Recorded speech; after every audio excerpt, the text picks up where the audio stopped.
말씀은 에베소서 4장 1절부터 12절까지 말씀이 되겠습니다. 신약 성경 313쪽 그량에 있습니다. 합독으로 봉독하겠습니다. 에베소 4장 1절부터 시작. 그러므로 주 안에서 갇힌 내가 너희를 권하노니 너희가 부르심을 받은 일에 합당하게 행하여 모든 겸손과 온유로 하고 오래 참음으로 사랑 가운데서 서로 용납하고 평안에 매는 줄로 성령이 하나 되게 하신 것을 힘써 지키라. 몸이 하나요 성령도 한 분이시니 이와 같이 너희가 부르심의 한 소망 안에서 부르심을 받았느니라. 주도 한 분이시요 믿음도 하나요 침례도 하나요 하나님도 한 분이시니 곧 만유의 아버지시라. 만유 위에 계시고 만유를 통일하시고 만유 가운데 계시도다. 우리 각 사람에게 그리스도의 선물의 분량대로 은혜를 주셨나니 그러므로 이르기를 그가 위로 올라가실 때에 사로잡혔던 자들을 사로잡으시고 사람들에게 선물을 주셨다 하였도다. 올라가셨다 하였은즉 땅 아래 낮은 곳으로 내리셨던 것이 아니면 무엇이냐. 내리셨던 그가 곧 모든 하늘 위에 오르신 자니 이는 만물을 충만하게 하려 하심이라. 그가 어떤 사람은 사도로 어떤 사람은 선지자로 어떤 사람은 복음 전하는 자로 어떤 사람은 목사와 교사로 삼으셨으니 이는 성도를 온전하게 하여 봉사의 일을 하게 하며 그리스도의 몸을 세우려 하심이라. 아멘. 말씀과 예배를 위해 기도하겠습니다. 살아계신 하나님 아버지, 주님께서 우리에게 필요한 말씀, 에베소 교회에 필요한 말씀을 선포하신 것처럼 오늘 우리에게도 들려주시고 성령께서 감동하셔서 이 말씀이 우리 삶의 표대가 될 수 있도록 역사해 주옵소서. 하나님 아버지, 안전 가운데 우리 건강 가운데 지켜주시기를 원합니다. 새롭게 취업한 우리 형제의 하나님의 취업 활동을 잘 할 수 있도록 도와주시고 목전에 어려움 당하고 있는 우리 자매님을 하나님 기억해 주셔서 하나님 회복할 수 있도록 또 속히 회복할 수 있도록 역사해 주시기를 원합니다. 주님께 모든 것 내어 맡겨드리며 귀하신 우리 주 예수님 이름으로 기도하옵나이다. 아멘. 네, 오늘 읽은 말씀을 본문으로 해서 한 분이신 만유의 아버지 하나님이라는 제목으로 말씀 나누겠습니다. 여러분, 그리스도인은 누구일까요? 어떻게 사는 사람이 그리스도인일까요? 그리스도인 정치인은 정치를 할 거예요. 그리스도인 학자는 연구를 할 것이고, 그리스도인 스포츠 선수는 운동을 할 것이고. 자, 그러니까 여기 앞에 그리스도인이라는 말을 다 떼면 그냥 자기 직업대로 사는 거예요. 정치인이니까 정치하고, 학자니까 연구하고, 스포츠맨이니까 운동하고. 그럼 앞에 붙어있는 그리스도인이라는 말은 어디 갔을까요? 어디 있을까요? 우리가 그리스도인 정치인이면 정치를 좀 잘하고 하면 그리스도인 정치인이 되는 걸까요? 쉽지 않은 것 같아요. 그럼 우리가 각자의 직업이 있고 각자가 하는 일들이 있는데 그 앞에 그리스도인이라는 말을 붙인다는 게 무슨 의미가 있을까요? 가장 보편적이고 전통적이고 가장 확실한 것은 뭐냐면 그리스도인인 자기 직업에서 뭘 잘하고 뭐 하는 것이 아니라 그리스도인이라는 말을 붙었을 때 이것은 구별되어 있는 것입니다. 어떻게 구별되느냐?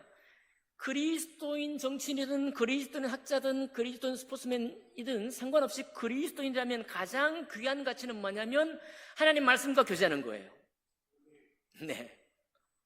여러분, 우리가 하나님 말씀을 필사도 해보셨죠? 우리가 하나님 말씀을 암송도 해보셨습니다. 하나님 말씀을 1년 내내 일독을 하느라고 열심히 도전도 해봤습니다. 그런데 그 모든 일들이 아무것도 아니게 여겨질 때도 있어요. 세상에 이 부하가 너무 많이 걸리면, 세상에 내가 해내야 할 일이 너무 커지면 그게 막 뒷전에 밀려나요. 그런데 우리 삶의 그리스도인이라는 정체성에 꼬리표를 붙일 때 가장 핵심적인 것은 그것과 다름이 아니에요. 말씀과 교제하는 것입니다. 그럼 그리스도인의 기쁨은 뭐냐? 그리스도인의 기쁨은 말씀을 깨닫는 기쁨이고, 그리스도인의 기쁨은 뭐냐? 이 말씀이 내 삶 속에 적용이 되고 내 삶 속에 하나님 말씀이 연결되는 것을 깨달을 때 그 기쁨을 그리스도인이 누리는 것을 가장 귀하게 여깁니다. 여러분, 그게 바로 그리스도인이에요. 그리스도는 교회 봉사합니다. 그리스도는 교회 예배해요. 그런데 그리스도라는 정체성의 가장 뚜렷한 것은 뭐냐면 하나님 말씀과 내 삶을 자꾸만 연결하려고 하고 그 말씀으로 내가 고민하고 그 말씀 때문에 내가 염려하고 말이에요. 그 말씀 못 지켰어. 그 말씀 때문에 내가 고민하다가 그 말씀이 깨달아지니까 감격을 누리는 거예요. 그리고 형제들과 자매들과 지체들과 뭘 나누느냐? 내가 깨달은 말씀 가지고 나누는 거예요. 내게 내 삶에 적용된 말씀, 이 말씀이 내 삶에 내가 오늘 이런 경험을 했는데 이 말씀을 읽었더니 그 말씀으로 내 삶이 해명이 되었어. 내 삶에 이런 고민이 해결되었어 라고 하는 간증, 그런 것들이 우리 생활 속에 익숙해진 그 사람의 모습이 바로 그리스도인입니다. 이게 가장 귀한 가치예요. 이게 안 되면 우리가 힘들어집니다. 이게 안 되는 게 힘든 거예요. 그래서 우리 여러분 청년들에 대한 기대가 많으시죠? 우리 청년들도 그런데 하나님 말씀으로 교제하는 것에 대해서 아직도 충분히 못합니다. 아직 익숙하지 못해요.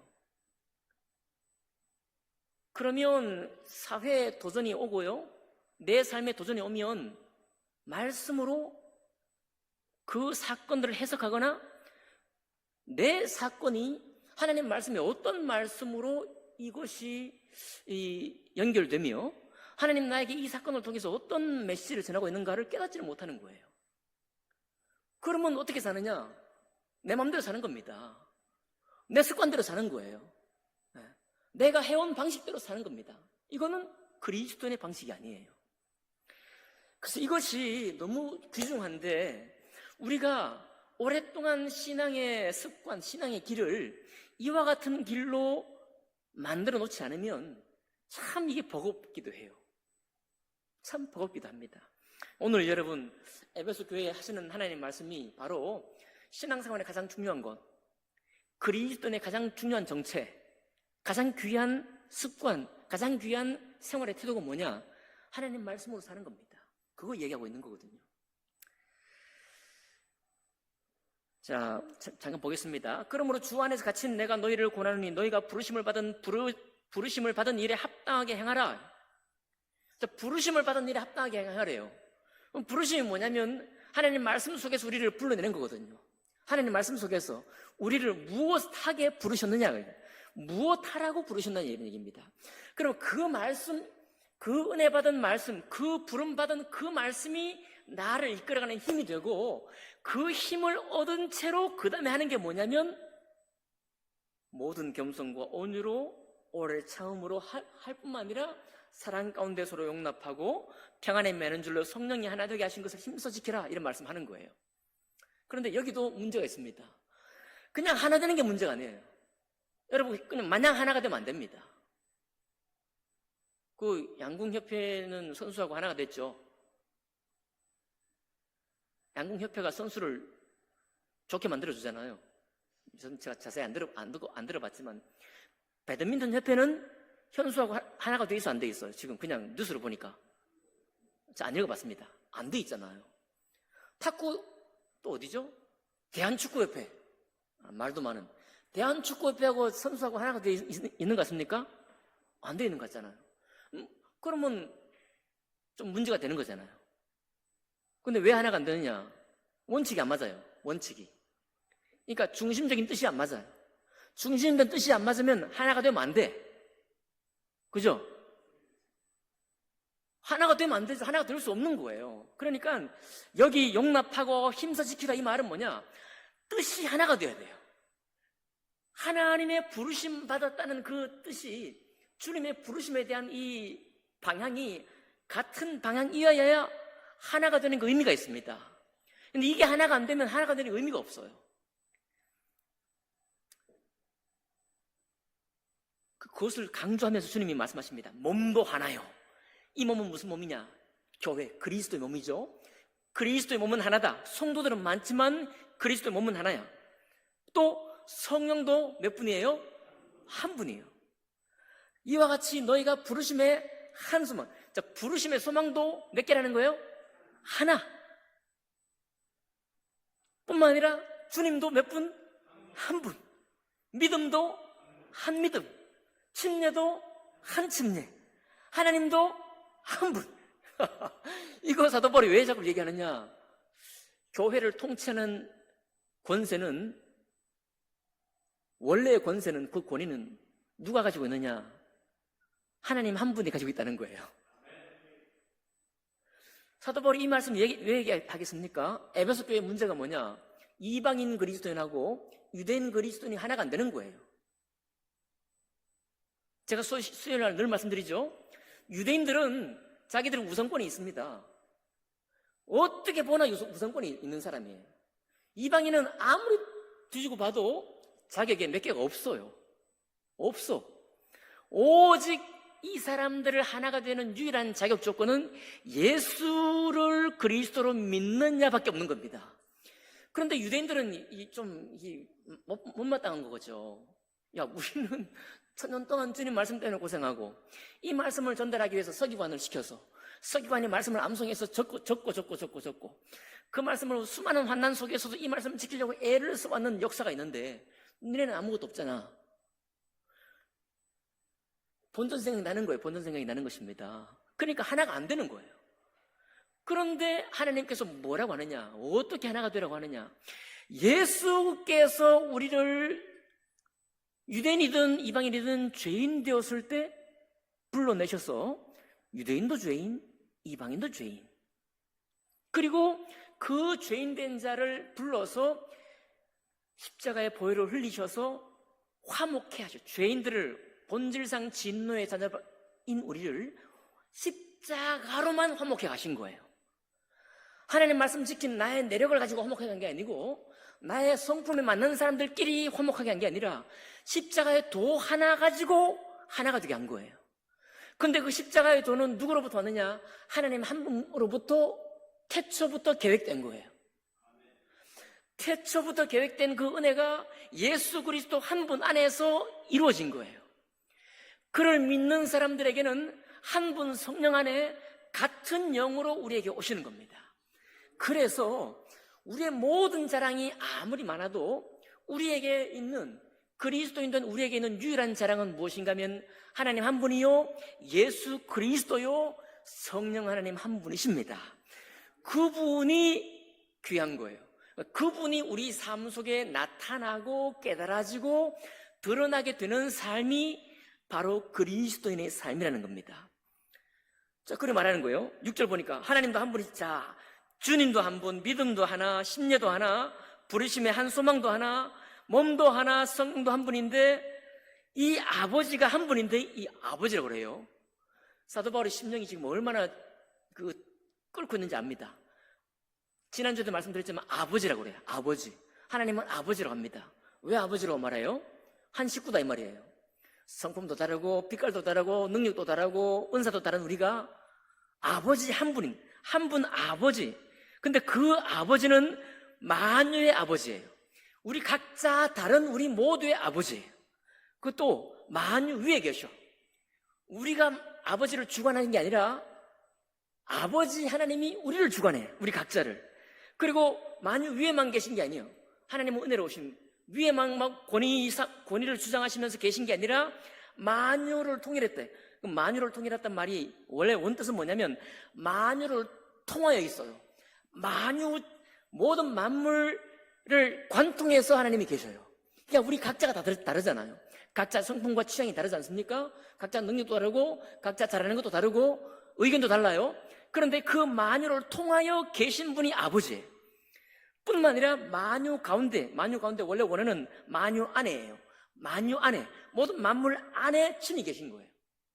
그러니까 우리가 여기 서 있다 이 말은 그리스도인으로, 우리가 그리스도인을 빼면은 이정식이라는 이름으로 서 있지만은 그리스도인 이정식으로 서 있다는 말은 물론 나의 성품이 있고 나의 취향이 있고 나의 성격이 있고 나의 습관이 있고 나의 태도가 있습니다만은 우리가 모였을 때 뭐 그걸 발휘하지 말자 이런 얘기가 아니라 우리가 모였을 때 무슨 가치를 더 중심이 되게 하려고 애를 써야 되는가 하면 한 분 아버지의 가치를 제일 첫 번째 위치에 놓기를 힘써야 한다 이 말입니다. 그러니까 바울이 이렇게 많이 아름다운 얘기를 하고 있는 것 같지만 실상 에베소 교회의 실상은 힘든 거요. 괴로운 것입니다. 여러분 4장, 5장, 6장 가면 지금 괴로운 일투성이에요. 그것들을 하나로 모을 수 있는 방법이 없어. 사도 바울도 자기 스스로 이 권위를 주장을 못해요. 왜? 초대교회 사도 바울의 권위까지 의심했으니까요. 당신 사도 맞냐? 이렇게 의심했잖아요. 고린도 교회 같은 경우에는. 그러니까 자기가 하나님의 은혜를 받았지만 자기 권위로도 안 돼. 어떻게 됩니까? 모든 사람을 사로잡아 와서 아버지 하나님 한 분의 권위만을 높이기를 원하는 거예요. 그래야 이 다른 각양의 각색의 사람들이 한 하나님을 모시고 같은 말씀을 깨달아가는 방법대로 살아갈 수 있다는 겁니다. 그것을 교회라고 하는 거예요. 그것을 교회라고 하는 겁니다. 그래서 지난주에 우리가 봤던 3장 21절에 교회 안에서와 그리스도 예수 안에서라고 말하고 있잖아요. 그리스도 예수 안에서라 그러면 우리는 아무 의심이 없을 텐데 굳이 교회 안에서라고 밝히고 있습니다. 교회 안에서. 그리스도인의 공동체는 이 교회 안에서 이와 같은 가치가 확실히 나타나야 된다 이 말이에요. 교회라는 가치는 뭐냐? 교회는 한 분 아버지 하나님의 가치, 그분의 말씀의 통치가 분명히 서야 한다라는 겁니다. 자, 이것을 말씀하시고 그 다음에 또 7절에 말하는 거예요. 우리 각 사람에게 자, 그런데 다 한 분이신 아버지 하나님이 우리 각 사람에게 뭐 줬어요. 네. 뭘 줬는데 그리스도의 선물에 분량대로 은혜를 주셨다. 번역이 못마땅해요. 이렇게 번역하면 우리가 무슨 얘기인지 못 알아먹어요. 우리 각 사람에게 그리스도의 은혜를 따라 직분을 나누어 주셨어요. 은사를 나누어 주셨다 이 말입니다. 번역이 원래 그래요. 원래 뜻이 그쵸? 이 번역을 보았으면 무슨 얘기인지 모르잖아요. 그리스도의 분량대로 은혜를 주셨 무슨 얘기냐? 그러니까 정확한 얘기는 그리스도의 은혜를 각 사람마다 은사대로 나누어 주셨다 이거예요. 그러니까 한 분 성령 하나님의 은사가 있는데 그 은사를 각 사람에게 나누어 주셨다는 거예요. 자, 그러니까 이야기가 거꾸로 가는 거예요. 지금 보통 우리 교회의 모습들은 내가 살아있어. 내가 살고 내 성품과 내 성격대로 합니다. 그리고 이것을 아기를 맞추려고 하니까 힘들지 않을 수가 없는 거예요. 어려운 것입니다. 근데 사도 바울은 거꾸로 갑니다. 아버지 하나님 한 분에게 우리 모든 초점이 맞춰져야 한다. 그리고 우리가 발휘할 수 있는 이 은사는 그 한 분 아버지가 각 사람에게 나누어 준 거야 라고 말하고 있는 거예요. 그러니까 내가 발휘하는 은사가 누구 거예요? 아버지 겁니다. 아버지 거니까 내가 마음대로 주장을 못해요. 더 중요한 건 뭐냐?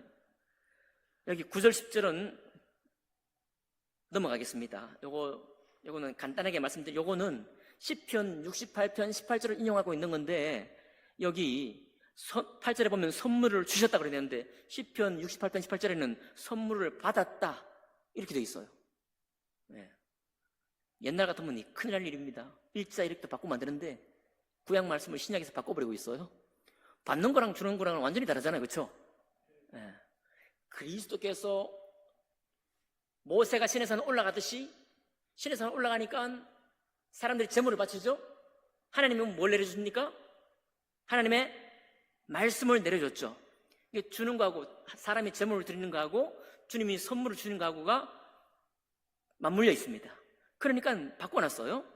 사람들에게 선물을 주셨다. 자, 이렇게 또 오순절 성령 강림 때 주님께서 부활하신 주님이 승천하시면서 무엇이 내려왔습니까? 성령이 내려왔죠. 그 성령이 각 사람에게 은사를 나눠주잖아요. 자, 이쯤 되면 우리가 로마서에도 은사가 나옵니다. 고린도서에도 은사가 나와요. 그런 은사에 보면 봉사의 일, 긍휼의 은사, 그 다음에 방언 통역하는 은사 막 나오죠. 그런 거 나올 수 있을 것 같은데 에베소 교회는 사도 바울이 1절 그런 얘기 안 합니다. 그런 은사를 이런 방구도 안 해요. 자, 우리가 가지고 있는 여러분과 제가 가지고 있는 특별한 은사가 각자 있죠. 제가 종종 말씀드리지만 저에게는 긍휼의 은사가 있습니다. 긍휼의 은사. 이만한 성도들이 긍휼의 은사가 있는 것 같아요. 그렇죠? 긍휼, 자비의 은사가 있습니다. 이 은사는 뭐 불쌍히 여기는 마음이거든요. 여러분 또 제가 다 일일이 뭐 말씀드리지 못하지만 은사가 다 있어요. 그 은사가 있는데 그 긍휼의 은사도 이게 안 나와요. 이제 봅니다. 11절 같이 읽어볼게요. 시작. 그가 어떤 사람은 사도로, 어떤 사람은 선지자로, 어떤 사람은 복음 전하는 자로, 어떤 사람은 목사와 교사로 삼으셨으니, 이게 전부예요. 에베소 교회에 너무너무 필요하다고, 너무너무 필요한 은사가 뭐냐? 이 5가지 은사인데 가만히 보니까 이 사람들 다 뭐 하는 사람들이에요? 예? 그래요. 하나님의 말씀을 가르치고 전하고 또 가르치고 교훈하고 우리 삶 속에 어떻게 적용하며 사는지를 깨닫게 하고, 그리고 우리 모인 회중만 아니라 이제 복음 전도자는 우리 모인 교회 회중 아니라 이제 순회 선교사, 그 복음 전도자가 속해 있는 교회가 아니라 다른 교회도 막 돌아다니면서 하나님의 복음을 깨달은 말씀으로 전하는 사람이거든요. 사도는 누굽니까? 사도는 예수 그리스도와 함께 했던 사람이고, 그죠? 누구보다도 하나님 말씀을 증언하는 사람 아니겠습니까? 선지자는 신약 시대에도 선지자가 있었습니다. 점점 사라졌지만, 급속하게 사라졌지만 선지자가 있어요. 하나님의 계시의 말씀을 받아서 사람들에게 말하는 사람이죠. 복음 전하는 자 말씀드렸습니다. 자, 그 다음에 묶음이 있는데 어떤 사람은 목사와 교사를 묶었어요. 이걸 보고 많은 사람들은 목사와 교사가 하는 일은 비슷하다 이렇게 말해요. 왜 비슷하냐? 하나님의 말씀을 가르치는 거예요. 하나님 말씀을 먹이고 하나님 말씀을 가르치고, 또 교사는 특별히 생활 속에서 우리 교회 같으면 부서별로 각 부서의 연령의 상황에 맞게 그 말씀을 어떻게 보면 어미소가 뭐 새끼소를 먹이듯이, 혹은 어미새가 새끼새를 먹이듯이 잘근잘근 씹기도 하고, 자기에게 먼저 적용되는 것, 자기에게 먼저 깨달은 말씀을 가지고 이해될 만한 선에서 말씀을 나누는 사람, 그죠? 그게 교사잖아요.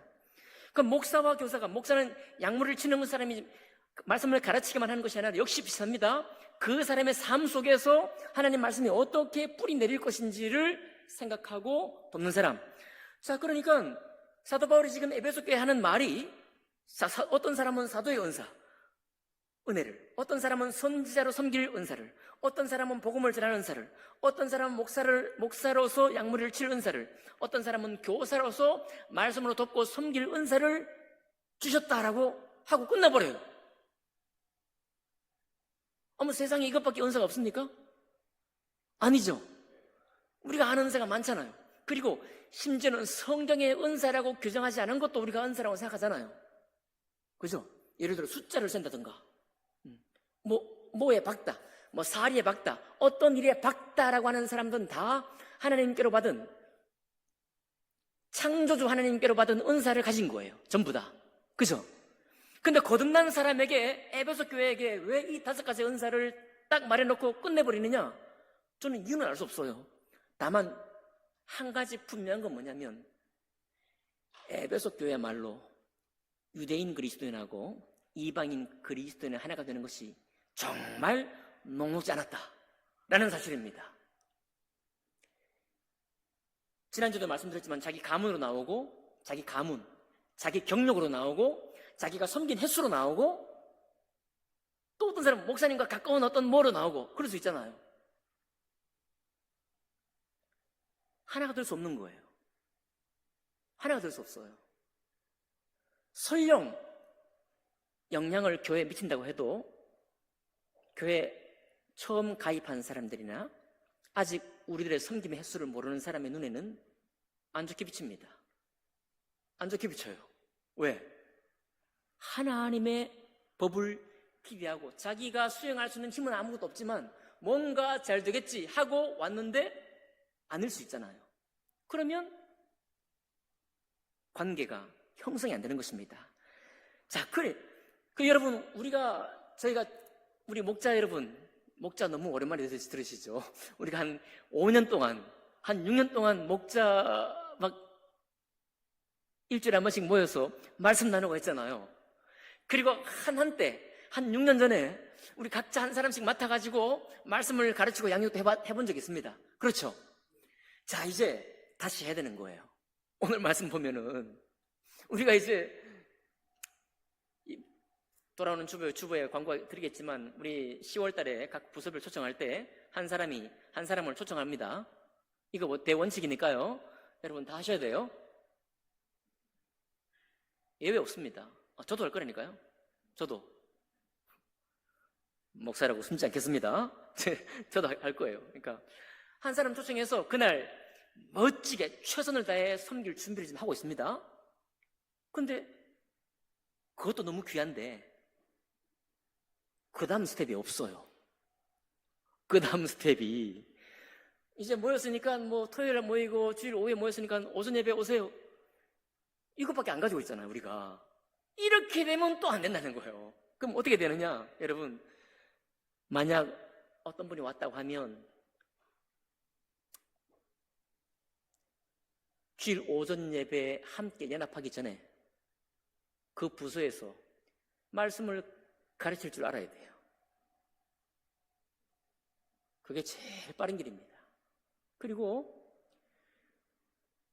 그래야만 그리스도인 공동체의 교제가 시작이 돼요. 만약 그런 하나님의 말씀과 그분과 나 사이에 교제를 시작하지 않으면 어떤 일이 생기느냐? 나랑 맞는 사람, 안 맞는 사람 가르기 시작합니다. 아니, 내가 가르고 싶고 가르는 게 아니라 만나고 보면 맞는 사람들끼리 모이게 된다니까요. 그러면 그게 자연스럽게 파당이 되는 거예요. 그럴 것 같지 않습니까? 꼭 그렇게 될 수밖에 없거든요. 우리는 육체가 있는 사람이기 때문에 육체가 편한 대로 생각할 수밖에 없습니다. 자, 그러니까 이제 우리가 다시 도전해봐야 될 일이지만 여기 에베소 교회에 전하는 사도 바울의 말씀을 한번 생각해 보면 그렇다는 거예요. 도대체 그 많은 은사 중에 이 5가지 말씀을 전하고 말씀을 가르치는 은사밖에 말하지 않고 그냥 끝내버리는 이 이유가 뭘까 도대체? 그만큼 다시 정비가 되어야 돼요. 다시 정렬이 돼야 됩니다. 다시 하나님의 법 안에, 하나님의 은혜 안에 들어왔기 때문에 은혜가 우리 각 사람을 다스릴 수 있도록, 은혜의 말씀이 우리 각 사람을 인도할 수 있도록 우리가 이끌 수 있어야 되는 겁니다. 그래야 하나님의 교회가 반듯하게 세워져요. 자, 12절 마지막 절입니다. 자, 이는 성도를 온전하게 하여 나오잖아요.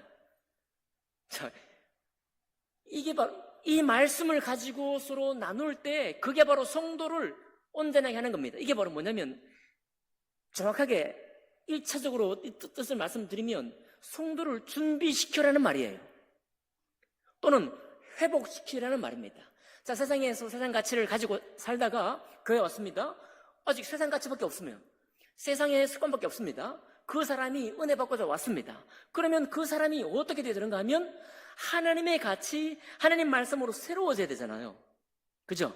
그 새롭게 되는 것이 회복되는 것이고 그 새롭게 되는 것이 세상 사람들을 섬기는 사람이 하나님의 교회에 와서 하나님과 교회 성도들을 섬길 수 있는 사람으로 준비되는 것이고 그렇게 준비되는 것이 바로 온전하게 되는 거예요.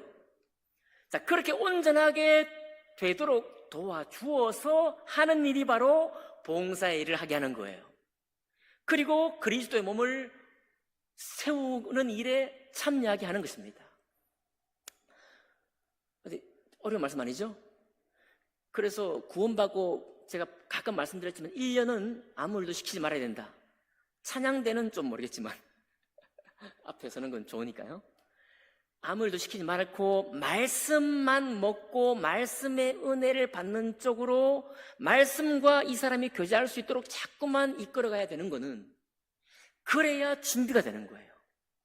안 그러면 자기가 세상에 사던 그대로 교회 사는 합니다. 그거는 어쩔 수 없는 거예요. 아니, 그렇게 하려고 하는 게 아니라 그렇게 하려고 하지 않아도 그렇게 될 수밖에 없는 거예요. 사도 바울이 지금 얼마나 급한 거예요. 얼마나 지금 마음에 이 열의가 있으면 이렇게 해서 성도를 준비시켜서 이런 얘기입니다. 한 분 아버지라 한 성령 안에, 한 몸 안에, 한 침례 안에, 한 주님 안에, 그리고 그 주님의 뜻을 가르치고 먹이는 사도와 선지자와 복음 전도자와 목사와 교사로서 저들을 가르치고 양육함으로써 준비시켜서 그 다음에 하는 일이 봉사일을 하는 것입니다. 아멘이 되십니까? 우리 집사람도 아실 거예요. 우리 황기순 자매 오늘 또 말씀을 드렸네요. 운행을 3년 전부터 할 수 있다고 얘기했어요. 그중 올해 운행을 시작했잖아요. 봉사의 일은 운전 잘한다고 할 수 있는 건 아닙니다. 그렇죠? 저는 교회에서 많은 봉사일이 있지만 운행은요 상당한 헌신이 필요해요. 시간 딱딱 맞춰야 됩니다. 그렇죠? 놀러도 잘 못 가요. 왜냐면 내가 운행자니까. 그러니까 이것이 언제 준비되는 거? 언제? 우리 자매님이 신앙생활을 오래 했습니다. 말씀도 여러분 제자도 가르치려고 하고 지금 주일학교도 말씀을 가르치고 있잖아요. 그러니까 하나님의 말씀이 우리 속에 좀 풍성해야 됩니다. 하나님의 말씀이 내 속에서 있어서 그 말씀이 나를 인도할 때 그때 봉사하는 거예요. 그래, 봉사가 덧나지 않습니다. 봉사가 덧나지 않는 거예요.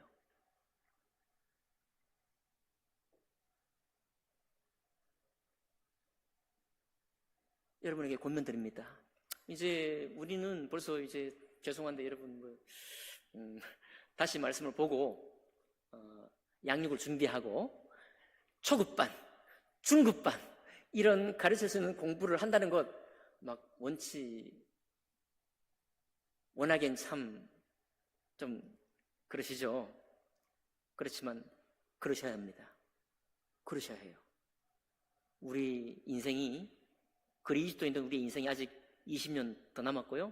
30년 더 남았고요. 40년 더 남았습니다. 65세 이상 우리나라 인구가 1000만이래요. 1000만. 다 여기 앉아 계신 분들의 그 정도의 경험을 가진 분들이 1000만이 넘습니다. 그 누가 말씀을 듣겠어요? 같은 세월을 살아온 분들이 하나님의 말씀에 풍성하고 풍부해져서 그분들의 삶 속에 말씀을 가르치거나 적용할 수 있도록 돕는 것이야말로 가장 유력한 그리스도인의 활동이에요. 전에 말씀으로 도왔던 기억들을 다시 한번 떠올려 보시기 바랍니다. 안타깝게도 말씀을 가르치는 충분한 기쁨을 맛볼 만큼의 우리의 시간이 짧았지만은 그 일들을 여러분 해보시기를 다시 권면드립니다. 정말 하나님의 뜻 안에서 교회를 이루어가는 복된 모습들을 우리가 볼 수 있게 될 것입니다. 저는 좀 기대가 되고요. 전국 친교회를 섬긴 후에 올해 정말 제가 기대가 많습니다. 우리가 선교회 지에 선교원금 보낸 것도 저는 하나님이 그냥 아무 은혜를 안 주실 것이다 생각하지 않습니다. 우리가 섬기는 만큼 주님은 은혜를 주시게 되어 있고, 아멘이죠? 우리가 전국에 있는 그래도 작은 단체지만 그 목사님들을 참 온전하게 섬겼기 때문에 하나님 우리에게 복 주실 겁니다. 이번에 10월 달에 각 부서별로 우리 친구들 정말 잘 준비해 섬기면 역시 하나님이 은혜를 주시리라 저는 기대가 있습니다. 근데 그 다음에 그분들이 참으로 오늘 에베소 교회의 성도들이 겪어가고 있는 바로 이 일 앞에서 말씀이 충만한 사람으로 세워지기를 원한다고 한다면 여기 계신 여러분과 제가 그 일을 해야 합니다. 한 분 하나님 안에 뜻 안에서 그렇게 성령께서 감동해 주시고 그런 일들을 할 수 있는 그런 마음의 기쁜 헌신이 우리 속에 있기를 주님 이름으로 축복합니다. 기도하겠습니다.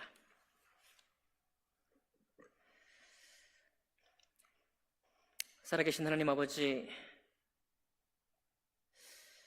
저희가 그리스도인 사람으로서 오늘 사도 바울이 에베소 교회를 향해서 하신 이 말씀, 아버지 하나님 한 분 안에서 말씀을 깨닫고 그 말씀을 삶 속에 적용하며 말씀을 서로 나누는 참으로 그리스도인다운 그와 같은 아름다운 그림을 살펴보았습니다. 이 그림이 그저 그림에만 그치지 않게 하시고 우리의 남은 여생 가운데 나의 삶 속에 적용하고 나의 삶 속에 내 것이 될 수 있는 그런 신앙이 될 수 있도록 성령님 특별히 우리 마음을 축복해 주옵소서. 감사드리며 귀하신 우리 주 예수님 이름으로 기도하옵나이다. 아멘. 아멘.